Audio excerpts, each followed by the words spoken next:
था, ऑपरेशन सिंदूर जिसको कि आर्मी चीफ ट्रेलर बोल रहे हैं, उसके कारण पाकिस्तान का दुनिया में कद जो था बहुत ज़्यादा बढ़ गया।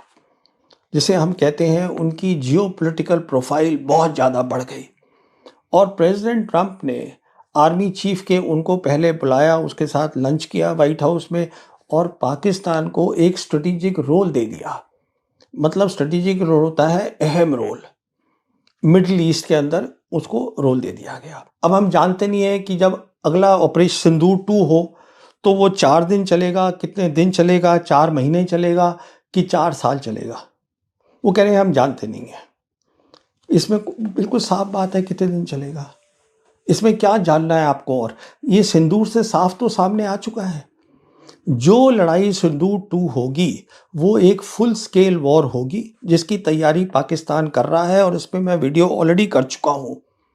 वो 7 या दिन में खत्म हो जाएगी, वो डिसाइसिव वॉर होगी, उस पर फैसला होगा और वो एक बहुत इंटेंस वॉर होगी। इसका मतलब है उसमें जो असला है वो बहुत तेजी से इस्तेमाल होगा। मैं ये सब क्यों कह रहा हूं? वो इसलिए कह रहा हूं कि पाकिस्तान का हमने सिंदूर में देखा, हिंदुस्तान की फौज के ऊपर तीनों एरिया में वो थोड़े बेहतर दिखे। उसका कारण उसका ये है, जहां तक स्पेस का ताल्लुक है, स्पेस का बहुत इंपॉर्टेंट रोल होता है। अब हम जानते नहीं है कि जब अगला ऑपरेशन सिंदूर 2 हो तो वो 4 दिन चलेगा, कितने दिन चलेगा, 4 महीने चलेगा कि 4 साल चलेगा, वो कह रहे हैं हम जानते नहीं हैं। इसमें बिल्कुल साफ बात है कितने दिन चलेगा, इसमें क्या जानना है आपको। और ये सिंदूर से साफ तो सामने आ चुका है, जो लड़ाई सिंदूर 2 होगी वो एक फुल स्केल वॉर होगी जिसकी तैयारी पाकिस्तान कर रहा है और इस पर मैं वीडियो ऑलरेडी कर चुका हूं। वो 7 या दिन में खत्म हो जाएगी, वो डिसाइसिव वॉर होगी, उस पर फैसला होगा और वो एक बहुत इंटेंस वॉर होगी। इसका मतलब है उसमें जो असला है वो बहुत तेजी से इस्तेमाल होगा। मैं ये सब क्यों कह रहा हूं? वो इसलिए कह रहा हूं कि पाकिस्तान का हमने सिंदूर में देखा, हिंदुस्तान की फौज के ऊपर तीनों एरिया में वो थोड़े बेहतर दिखे। उसका कारण उसका ये है, जहां तक स्पेस का ताल्लुक है, स्पेस का बहुत इंपॉर्टेंट रोल होता है। स्पेस का देखिए, एक तो होता है सर्विलेंस, उससे ज़्यादा क्या होता है, जब आप मिसाइल फायरिंग करते हैं तो स्पेस मदद करती है एक्यूरेसी ऑफ द मिसाइल में। इस समय 2 सिस्टम हैं जो इसमें कामयाब होंगे। एक तो है जीपीएस अमेरिका का और दूसरा है बेदू चाइना का। बेदू जो है वो ज़्यादा एडवांस्ड है जीपीएस से, ये सभी जानते हैं। और बेदू जो है वो डायरेक्ट मदद कर रहा है पाकिस्तान मिलिट्री की, उनके वहाँ ग्राउंड स्टेशन लगे हुए हैं। जब मैं कहता हूँ कि ये ज़्यादा एडवांस है मिसाइल के ताल्लुक में के उसमें उसका मतलब ये होता है उसमें एक एटॉमिक क्लॉक होती है। उसकी एटॉमिक क्लॉक जो है वो एग्जैक्ट टाइमिंग देती है, क्या कहाँ कब आपको कैसे मिसाइल, उसकी डिटेल्स है उनकी ज़्यादा बेहतर है। ये सब जानते हैं बेदू की जीपीएस से। अच्छा, हमारी डिपेंडेंसी जो है वो जीपीएस के ऊपर है मिसाइल फायर करने की।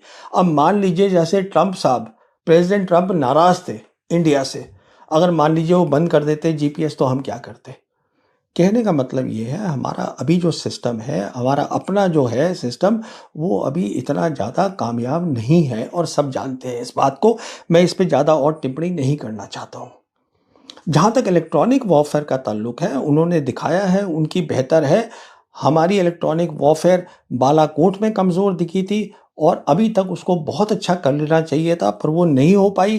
क्यों, ये इंडियन एयरफोर्स ही बता सकती है और या मिलिट्री बता सकती है, इसका कारण क्या है। तीसरी बात होती है साइबर की। साइबर भी हमने देखा, उन्होंने एक नमूना दिया था, जम्मू कश्मीर के जो जितने भी वो थे कंप्यूटर्स थे वो बंद कर दिए। तो काबिलियत है और चीन उनकी पूरी मदद कर रहा है, आप मान के चलिए। सिंदूर 1 में चीन ने मदद करी, सिंदूर 2 में और मदद करेगा चीन पूरी पाकिस्तान की। बिकॉज चीन आपसे लड़ाई नहीं लड़ेगा, चीन आपको समझता ही नहीं है अपने लेवल का। पर चीन ये देखेगा कि पाकिस्तान जो है वो काफ़ी अच्छा करेगा जब सिंदूर 2 होगा। इसी कारण से, क्योंकि ये इन डोमेन्स में, मैंने इनको वर्चुअल डोमेन्स बोला है, ये जो होती हैं इलेक्ट्रॉनिक वॉरफेयर, साइबर, स्पेस, इसमें अगर आप अव्वल नहीं हैं आप लड़ाई नहीं जीत सकते। क्योंकि उनके पास ये काबिलियत है, पाकिस्तान के पास, चीन ने उनकी मदद कर रही है, करा है और करती रहेगी। तो अब वो जो लड़ाई लड़ेंगे अगली जो होगी फुल स्केल, वो होगी जिसको मैं बोलता हूँ एक अलग अंदाज में, जिसको ऑपरेशनल लेवल ऑफ वॉर बोलते हैं। जो एक डिसाइसिव लेवल ऑफ वॉर होता है वहाँ पर होगी। और हमने देखा भी है जो पाकिस्तान एयरफोर्स थी, उन्होंने जो दिखाया, नमूना दिया सिंदूर के अंदर, वो एक मल्टी डोमेन ऑपरेशन का था। मतलब बीवीआर, आप बियॉन्ड विजुअल रेंज, मतलब आप 143 किलोमीटर से आप फायर कर रहे हैं मिसाइल को। आप डॉग फाइट नहीं कर रहे हैं कि आप मतलब एक हवाई जहाज की दूसरे से लड़ाई हो रही है और दोनों पायलट एक दूसरे को देख सकते हैं, नहीं, ये एक अलग लड़ाई है। उसी तरीके से उन्होंने सिंदूर के बाद जो है, उन्होंने अब एक नई रॉकेट फोर्स खड़ी कर ली है पाकिस्तान आर्मी के अंडर, और इस पे मैं काफ़ी वीडियो कर चुका हूँ। कहने का मतलब ये है कि अब वो काबिलियत देख रहे हैं, इसमें हाइपरसोनिक मिसाइल आएंगी पाकिस्तान एयरफोर्स के अंदर, मान के चलिए 5th जनरेशन J-35 आएंगे। तो ये सब काबिलियत वो ले रहे हैं, अपनी जो उनकी खामियां हैं वो भी उसको भर रहे हैं। कहने का मतलब ये है कि एक तरफ तो वर्चुअल डोमेन्स में जो इलेक्ट्रॉनिक वॉरफेयर है, साइबर है, स्पेस है, इसमें उनकी मदद बहुत है और काफ़ी चाइना और उनकी अपनी क्षमता बहुत है।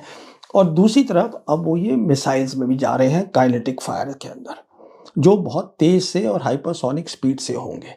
कहने का मतलब मैं ये है कि हमको समझना चाहिए ये लंबी लड़ाई नहीं है, बट काबिलियत चाहिए है। अगर छोटी लड़ाई भी होगी, ये जैसे मैं कह रहा था 7 से 10 दिन से ज़्यादा की नहीं हो सकती, तो उसके अंदर भी एक इंडस्ट्रियल कॉम्प्लेक्स चाहिए, जिससे कि आपको लड़ाई लड़ने के लिए ये घबराहट ना हो कि मेरे पास एमुनिशन सिर्फ इतना है, इतना सामान है। आपके पास ये होना चाहिए कि बहुत तेज़ी से आप लड़ाई लड़ें। उसके लिए था ऑपरेशन सिंदूर, जिसको कि आर्मी चीफ ट्रेलर बोल रहे हैं, उसके कारण पाकिस्तान का दुनिया में कद जो था बहुत ज़्यादा बढ़ गया। जिसे हम कहते हैं उनकी जियोपॉलिटिकल प्रोफाइल बहुत ज़्यादा बढ़ गई। और प्रेसिडेंट ट्रंप ने आर्मी चीफ के उनको पहले बुलाया, उसके साथ लंच किया वाइट हाउस में, और पाकिस्तान को एक स्ट्रेटेजिक रोल दे दिया। मतलब स्ट्रेटेजिक रोल होता है अहम रोल, मिडिल ईस्ट के अंदर उसको रोल दे दिया गया। उसके बाद हमने क्या देखा कि अजरबैजान जो है, अजरबैजान, क्योंकि जो नतीजा देखा गया लड़ाई का, जो एयरफोर्स, पाकिस्तान एयरफोर्स ने दिखाया करके, उसके बेसिस के ऊपर अब अजरबैजान जो है वो 40 JF-17 एयरक्राफ्ट फाइटर्स ब्लॉक 3 जो कि पाकिस्तान बना रहा है चीन की मदद से पाकिस्तान के अंदर, वो उससे अब खरीदेंगे, ये तय हुआ है। अगर वो खरीद रहे हैं, जो खरीद रहे हैं, इसका मतलब ये हुआ कि पाकिस्तान एयरफोर्स के जो लोग हैं वो उनको ट्रेनिंग में भी मदद करेंगे। तो पाकिस्तान एयरफोर्स जो है, उनके वैसे भी अजरबैजान से रिश्ते बहुत अच्छे हैं। साथ साथ देखिए क्या हो रहा है, एक नई चीज़ हो रही है जो ट्रंप एडमिनिस्ट्रेशन कर रही है, सरकार कर रही है, वो ये है एक मिडिल कॉरिडोर बनाया जा रहा है। वो मिडिल कॉरिडोर जो है वो कजाकिस्तान से शुरू होगा, फिर कैस्पियन सी जो है उसको क्रॉस करते हुए अजरबैजान आएगा, अजरबैजान से टर्की जाएगा और टर्की से यूरोप जाएगा। ये एक मिडिल कॉरिडोर बनाया जा रहा है, जिससे कि ट्रेड और मिनरल्स जो है वो यहाँ से जाएंगे। और ये मेरी जो सोच है वो ये है, ये एक ख़ास काम जो है वो दिया गया है, जो अभी नए आ रहे हैं अमेरिका के राजदूत हिंदुस्तान में, सर्गियो गौर उनको, क्योंकि सर्गियो गौर को जिम्मेदारी है, एक तो वो एम्बेसडर होंगे हिंदुस्तान में अमेरिका के, साथ साथ वो स्पेशल राजदूत होंगे साउथ एशिया के लिए और सेंट्रल एशिया के लिए अमेरिका के। तो ये उनका खास काम होगा, देखना कि मिडिल कॉरिडोर बने, और उसमें आप मान के चलिए ये तय है कि पाकिस्तान का रोल होगा, क्योंकि पाकिस्तान अजरबैजान के साथ भी रिश्ते हैं, उनके टर्की के साथ भी रिश्ते हैं, और जैसे मैंने कहा कि उन्होंने JF-17 उनको अब वो बेच रहे हैं, तो उनकी फिजिकल प्रेजेंस भी होगी। ये सब कुछ हो रहा है। साथ साथ जो कजाकिस्तान है, उन्होंने इन प्रिंसिपल जो अब्राहम एकॉर्ड है वो भी साइन कर दिया है, करने वाले हैं इजराइल के साथ, मतलब शांति चाहते हैं। तो अब्राहम एकॉर्ड जो होता था सीमित मिडिल ईस्ट तक, अब वो सेंट्रल एशिया तक भी चला गया है। सीमित था पहले ये सिर्फ अरब कंट्रीज तक। तो ये प्रोफाइल बढ़ गई पाकिस्तान की। साथ साथ क्या हुआ है कि इंडोनेशिया इंडोनेशिया खरीद रहा था रफाल जेट। अब उन्होंने अपना मन बदल लिया है और अब वो बातचीत चल रही है, वो खरीदना चाहते हैं चाइनीज के 40 J-10C। ये वही जहाज है जिसको कि पाकिस्तान एयरफोर्स ने ऑपरेशन सिंदूर में इस्तेमाल किया था। तो कहने का मतलब ये है, जो हमारे आर्मी चीफ जिसको बोल रहे हैं ट्रेलर था, देखिए उससे क्या क्या हुआ है। चलिए आगे चलते हैं। उनका दूसरा पॉइंट है, जो वो उनसे पूछा गया कि आपने क्या सबक सीखा है, जो सबने सुना होगा। तो लेसन में उन्होंने ये बताया कि एक तो ये सीखा है कि जो डिसीजन मेकिंग है, मतलब जब आप फैसला लेते हैं तो फैसला बहुत जल्दी जल्दी लेना पड़ता है, इसलिए फैसला एक जगह नहीं लिया जा सकता और फिर वो आप नीचे सबको बताएं वो फैसला। इसलिए फैसला हर लेवल पे लेना पड़ेगा अगर आपको ऑपरेशन जल्दी करना है तो, ये बताया। अब देखिए दिक्कत कहाँ आई होगी, सोचने की बात है। अगर आर्मी चीफ ये कह रहे हैं तो ये बहुत सीधी सी बात है कि ऑपरेशन सिंदूर में फैसले जो थे वो टॉप लेवल पे एक जगह लिए जा रहे थे। पॉलिटिकल लीडरशिप की इन्वॉल्वमेंट थी और chief of defence staff general Anil Chauhan की इन्वॉल्वमेंट थी, वो तो हम जानते ही हैं ट्राई सर्विस ऑपरेशन के अंदर। और देखा जाए तो सीडीएस का कोई ऑपरेशनल रोल है ही नहीं, वो सिर्फ एडवाइजर होने चाहिए थे प्रधानमंत्री के। तो आर्मी चीफ जो ये कह रहे हैं वो ये है कि अब हम चाहते हैं कि ये डिसीजन मेकिंग नीचे के लेवल पे भी हो। अब मैं ये बताना चाहूँगा आर्मी चीफ को, शायद उनके दिमाग से ये बात उतर गई है कि जो हमारी लड़ाई है, हिंदुस्तान की लड़ाई की जो सोच है, जो डॉक्ट्रिन है, वो ये है कि प्लान एक बनेगा, सब सर्विसेज प्लान बनाती है हमें क्या करना है। उसके बाद क्या होता है, जैसे अगर लैंड की लड़ाई है तो आर्मी और एयरफोर्स उनकी अलग अलग काबिलियत है, तो वो अपनी अलग काम करते हैं और कोऑर्डिनेट करते हैं उसमें ऐसा। और डिसीजन मेकिंग जब वो कोऑर्डिनेट करते हैं, वो अपनी सर्विस में तय करते हैं कैसे करना है। और ये इसके लिए एसओपी जिसे हम कहते हैं, स्टैंडर्ड ऑपरेटिंग प्रोसीजर, सब बने हुए हैं, सब जानते हैं। अब क्योंकि आप उल्टा काम करना चाहते हैं, इसलिए आपको ये डिसीजन मेकिंग की दिक्कत आ रही है।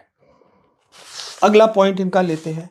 अगला पॉइंट ये कह रहे हैं कि हमने ये सबक सीखा है कि इंटीग्रेशन होना ज़रूरी है।